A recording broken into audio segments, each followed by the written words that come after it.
Okay, I'm going to take a look at the Tutu Cider website, get a navigate around and see if there's anything we can do to improve the e-commerce performance of the site. So the first thing I notice is that this is a single product website, which is great. It means we can really hero the product and tell the story of it and also the benefits of this particular product.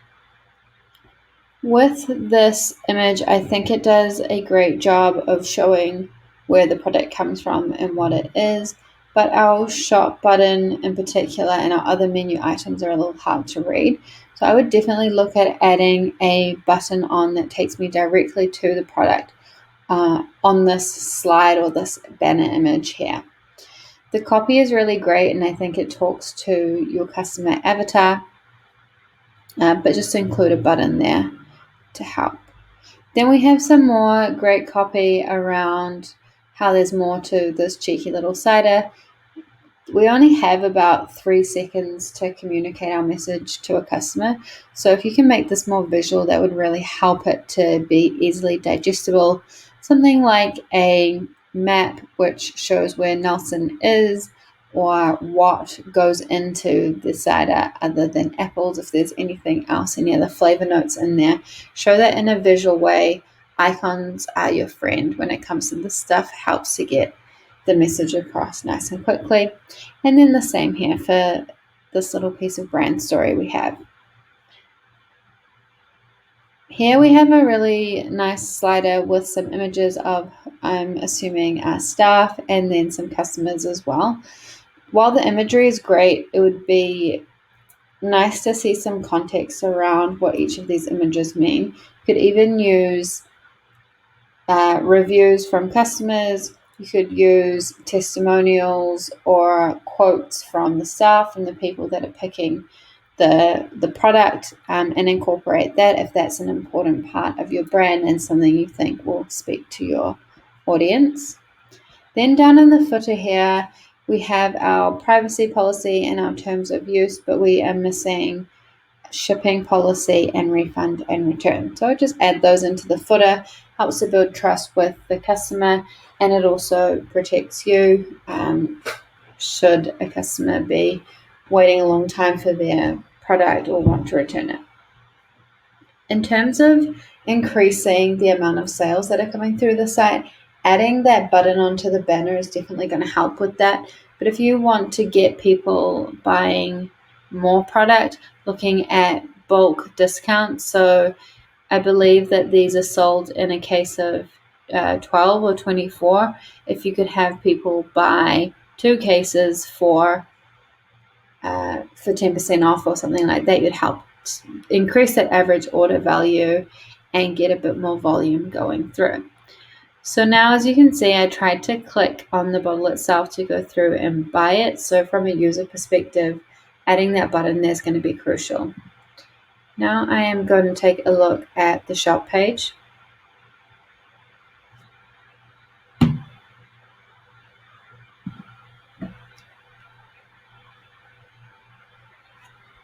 Okay, so now I am on a collection page, but because we only have one product, I've just had to do an extra click for really no reason. If you add more products in the future, then of course that page would be important, but it's currently not. So I would skip that step and go straight to the product. With every click that a customer has to make, we lose about 50% of our traffic. So we want to get them from A to B as soon as possible. Here we have all of the useful information above the fold. Above the fold is the area that we can see without having to scroll. So that's fantastic. We've got an add to cart, we've got the price, we've got the size, and we've got a little bit of description that talks about how long it takes for orders to be dispatched and be delivered. But I would love to see some more information in here around the product. How does it taste? What are the benefits of this cider over other ciders on the market? What's unique about it? That kind of information to help the customer make a decision. Primarily, we want to focus that at an emotional level.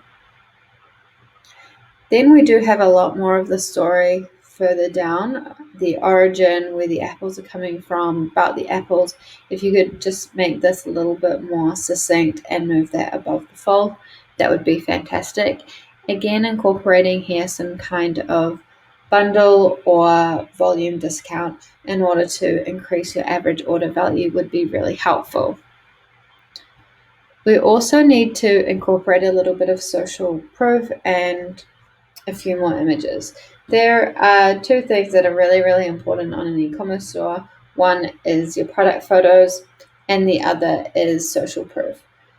Think about when someone visits you online, especially if they don't have the ability to interact with you in person. The only thing they have to go off is the photos, what you've said, and what other people have said. And they're more likely to trust what other people have said about your brand or your product than what you're saying. So the more you can incorporate social proof, the better. Social proof is things like reviews. So you can install a review app or widget onto the website, which will display the 5 little stars underneath the product name and also display full reviews and comments from your customers underneath. That can all be automated, so it's really easy. You set it up, your customer receives an email 14 days after their purchase, and they leave a review and it's published on the website. You can also do things like collect user-generated content. So like the photos you have on the homepage and the cider where you have a group of friends enjoying the cider, asking your customers to submit photos. You could do this again through a review widget where they submit a photo as part of their review. It also incentivize them to do this. It can be difficult getting people to submit photos, so you could offer 10% off the next purchase in exchange for a photo. That's not only going to get them to leave a photo, but it's also going to get them to come back and purchase again so they can use their 10% off. Getting repeat customers is another great way to maximize your performance. The other thing that you could do is run a competition where people submit their photos. Could make it fun, something around Apple, something about New Zealand or summer, whatever you think is going to resonate the best with your customer. And with the product photos, we've got this lovely clear photo of the bottle, but what does it look like in a glass? And then also incorporating some of those lifestyle shots of people enjoying it on the product page as well is going to help someone imagine themselves drinking your cider. Okay, so let's add it to our cart and see what happens. First I get a little adding message, and then I get my little cart message up here. At this point, I don't think I've seen any information around how much it's going to cost to ship the product to me. So when I get to the cart page, I'm still not seeing any information around the actual shipping cost. On this cart page, this could be another opportunity to upsell and get people to buy a second case, or to prompt them to share their photos and to give away anything like that.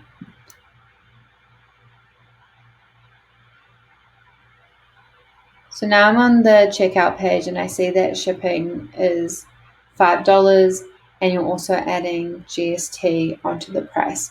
If you're primarily looking to sell this to other businesses, then that's fine. But if you're aiming to sell to the public, I would look at incorporating GST into the product price and also making free shipping or having a free shipping threshold. If you have a free shipping threshold of $70 or anything over 60 really, then you're going to be encouraging your customers to spend more with each transaction, again lifting your average order value, which is going to increase your profitability, because we all know that traffic is usually not free. You have to work for it in some way. That's either through advertising, working on your search engine optimization, or putting in time on social media, whether it be organic or paid. So the more we can get people to spend in a single purchase, the better. You could also choose just to be more upfront about the shipping price if you don't want to offer any kind of free shipping or free shipping threshold. Have an announcement banner across the top. Be upfront about that at the beginning. I would also add here that this $59.99 doesn't include GST. Just again, we don't want our customers to have any surprises when they get to the checkout that's going to prevent them from buying. I would also make sure that you've got a really good abandoned cart sequence in place if you are going to charge shipping, to capture those people that see that at checkout and decide to abandon. So having an email sequence that goes out at intervals of 1 hour, 24 hours, and 48 hours to bring your customer back to complete their purchase. Okay, I hope that was helpful. If you have any questions, please let me know.